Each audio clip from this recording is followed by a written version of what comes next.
সোহেল রানা। রানা, কোরবানি এলেই তো আমরা দেখি যে সীমান্ত দিয়ে গরু চোরাচালানের বিষয়টি সামনে আসে। এবার বিজিবির তৎপরতা কেমন দেখছেন?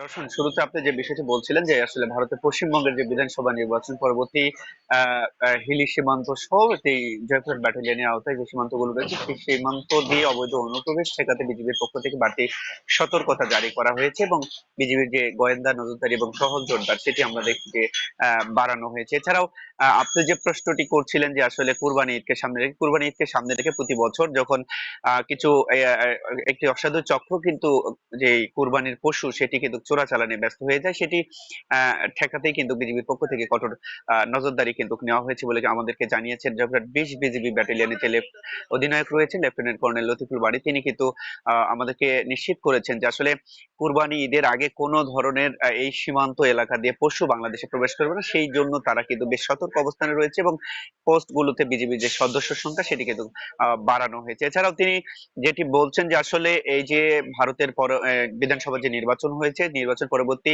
কোনো ধরনের অনুপ্রবেশ কিংবা সীমান্ত হত্যা থেকে শুরু করে যে কোনো কর্মকাণ্ডের ক্ষেত্রে কিন্তু বিজিবি সর্বোচ্চ সতর্ক অবস্থানে রয়েছে, যাতে করে সীমান্তে কোনো ধরনের অপ্রীতিকর ঘটনা না ঘটে। আমরা আরেকটি বিষয় লক্ষ্য করেছি, সীমান্তবর্তী এলাকার যে মসজিদগুলো রয়েছে সেই মসজিদগুলো বিজিবির পক্ষ থেকে মসজিদগুলোর মাইকিং করা হচ্ছে। সেই মাইকিং এ বলা হচ্ছে যে বিশেষ করে সীমান্তের খুব লাগোয়া যে বসত বাড়িগুলো রয়েছে তারা যেন অপ্রয়োজনে সীমান্তের কাছাকাছি না যায়, চোরাচালানি কিংবা অন্যান্য যেই অবৈধ পন্থাগুলো রয়েছে সেই অবৈধ পন্থার সঙ্গে যেন জড়িত না হয় সেই বিষয়ে বারবার সতর্ক করা হচ্ছে এবং স্থানীয়দের অনুপ্রবেশ ঠেকাতে স্থানীয়দের কিন্তু সজাগ থাকার জন্য কিন্তু বিজিবির পক্ষ থেকে আহ্বান করা হচ্ছে। আমরা মাইকিং করে সেগুলো মাইকিং করছে, আমরা সেই বিষয়গুলো লক্ষ্য করেছি। সব মিলে দেখা যাচ্ছে যে এখন পর্যন্ত বিজিবির যে নজরদারি সেটি কিন্তু বেশ বাড়ানো হয়েছে, যাতে করে এই সীমান্ত এলাকা দিয়ে অবৈধ অনুপ্রবেশ এবং কুরবানির আগে যাতে গরু দেশের মধ্যে প্রবেশ না করে সেই বিষয়ে কিন্তু তৎপর রয়েছে। এছাড়া আরেকটি বিষয় আমি আপনাকে জানিয়ে রাখতে চাই যে কুরবানির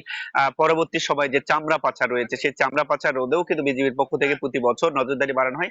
এবারও সেই কঠোর নজরদারি কিন্তু বাড়ানো হয়েছে বলে কিন্তু বিজিবি জানিয়েছে। তো সব মিলিয়ে বলা চলে যে সীমান্তে এখন বেশ সতর্ক অবস্থানে রয়েছে, কঠোর নজরদারির মধ্যে কিন্তু রাখা হয়েছে সীমান্তবর্তী এলাকা গুলোতে।